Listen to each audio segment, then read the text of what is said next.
ఎన్నికల కమిషన్ అధికారిక లెక్కల్లో చూసుకుంటే మున్సిపాలిటీలు కార్పొరేషన్స్కి సంబంధించినటువంటి దాంట్లో ఒకటి మున్సిపాలిటీస్ ప్లస్ కార్పొరేషన్స్ రెండు కలిపి వచ్చిన ఓట్లలో కాంగ్రెస్ పార్టీకి 38%, బీఆర్ఎస్కి 29%, ఇద్దరి మధ్యన ఉన్నటువంటిది 9% తేడా.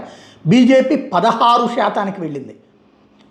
దాదాపుగా ఒకప్పుడు 1998 నాటి స్టేజ్కి వచ్చింది. సరే, మొన్న పార్లమెంట్ స్థానాలతో కంపేర్ చేయకూడదు. అసెంబ్లీ 14, దాంతో పోల్చుకుంటే 2% పెరిగినట్టే. ఉట్టి మున్సిపాలిటీల పరంగా అయితే కనుక బీజేపీ 14%. అంటే మొన్న అసెంబ్లీ ఎలక్షన్స్ అప్పుడు వచ్చినటువంటి పర్సంటేజ్ వచ్చేసినట్టు.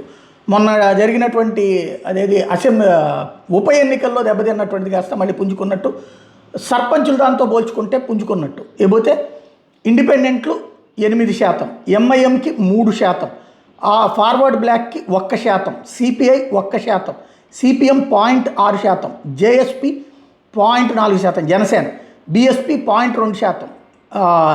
ఇది టోటల్గా ఉన్నటువంటిది. టీఆర్ఏపి 0.1%.